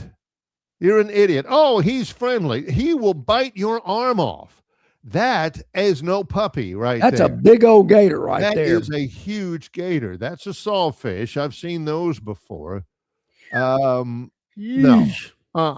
Don't do it. He ain't friendly. He ain't checking on you. If you rub his snout, he ain't going to be your buddy. He will eat you. Yeah. He is a wild animal. He will do wild animal things. He'll bring his friends. This guy in the bathtub? Are you kidding me? Oh, look. It looks like he's smiling. He ain't smiling. When he gets older, he'll bite your arm off. I've been around gators my whole youth and everything. That's another thing, now that I think about it. When you go to one of these Florida themed stores and everything that said, hey, we'll sell you alligator meat. You can get alligator fingers or whatever. That's for tourists. That's for people who don't know any better. Nobody eats alligators except tourists who come down to Florida and said, hey, we're in Florida. That's right. We're going to do like the locals do, and we're going to eat some alligator. No, nobody eats gator. Gator jerky, don't be stupid. Nobody does that. No. I am not a fan of gator alligators. Tail. I grew up as a gator fan, but yeah, no kidding. It's awful. Extremely chewy. Yeah. Don't be acting like these things. Oh, that grizzly bear, he's real friendly towards me. No. He ain't. He will bite you without thinking because he's a wild animal. That's what he does. Yeah. Jeez. Yeah. Okay, back at Don't it. do that. I'll get Don't off do my it. soapbox here. All right, 4 more to go. Don't rub a gator on the head thinking he's your buddy. I can't do that. Backed out. Backed out. Oh, yeah. Michigan State gets a win. His name is Kevin Guskiewicz. Yeah. Whenever he announced that he was going to take the job as the president at Clemson and leave Michigan State, Tom Izzo was ticked. He was ticked because they lost their athletic director who's going to Kentucky. They've lost their president. Izzo says, I may leave. This is no good. Guskiewicz was supposed to get paid like $1.2 million a year. And then he says he's not going. He's not going. He's staying at Michigan State for personal reasons. He said it all came down with my wife and me to the fact that we love Michigan State. East Lansing? No. Oh. That ain't why. That's something else. Clemson's a cool place. I love Clemson. It is a whole lot. A lot like Auburn. Just has a lake. Yeah. There's got to be something besides, I just loved it. I just love it in Michigan State. Nobody loves it at Michigan State. Ask Saban if he could have Clemson at Michigan State. Yeah, in Michigan State quick as you could. Yeah. There we go. Yeah, not a big fan there. Got to be something else. Most overrated program in college football. There we go. Maybe A&M too. All right, here we go. 3 to go. Yellow, red, blue, trifecta of colors there. Get it? World of Pain. World of Pain. World of Pain. Yeah, all right. Not to be confused with King of Pain. What? Golfers drove the cart. Oh, did they go Big C on it? Read the headline. Back to the headline. Golfers lucky to be alive after driving a cart off a massive cliff and landing in water next to it. That's a long headline. You had me at golfers driving off a cliff. Oh, there a video here? Paynes Valley. Oh, surrounded by Lunker Lake. I have to think, Barry, that maybe these guys a little too much to drink. Maybe got a little. Maybe got too many fireball shots at the turn. All right, these guys on the cart. I don't see a massive cliff or anything. He's looking at his phone. He's filming, not paying attention. What's going on? Okay, hopefully this leads to something here. This is TikTok. It's this. All right. Oh, there's the massive cliff. Okay, massive cliff. All right, now we're getting somewhere. Oh, no. What are you doing? Don't drive. Yeah, come on, buddy. Oh, there they are. Yeah, you got to play golf. You're not there to. What are you doing? Yeah, okay, so that's it. Yeah, there had to have been a little bit too much imbibing. Yeah. What are those? Man, I'm losing. Somebody help me here. What are those drinks those young kids drink? It's got vodka, ginger ale, and grape juice. Oh, I don't know. Yeah, you gotta fix that. Yeah, brutal. that golf cart's got crushed. Who thought to put Welch's grape juice in a cocktail? DeMarcus Russell? No, that was purple drink. That's right. That was cough syrup. Right. Yeah. Okay. Yeah. That was cough syrup. Now I know. My bad. All right. Two more to go. See what we got here. Blue and red are the last two. You can usually count on that. Yep. Challenging path. Aided by an A in finite math. Oh, okay. Hang on. Yeah, this is Brad Stevens. He's the GM of the Celtics. They trade Jaylen Brown to the Sixers. Yeah. Who's, I think, a great player. Extremely smart, very good. He's the president of basketball operations. He's trying to explain it. See, when I looked at our team and where the league was heading, looked at the way that we finished the last couple of years and at the unbelievable way we played in the regular season, the path looked a little more challenging to me. I'm not going to stand up here and be defensive about that, but the path looked a little bit more challenging with 70% of our cap and such a high percentage of our usage tied into two players, Jaylen Brown and Jason Tatum. The reality in this day and age in the NBA, and you could obviously see it in the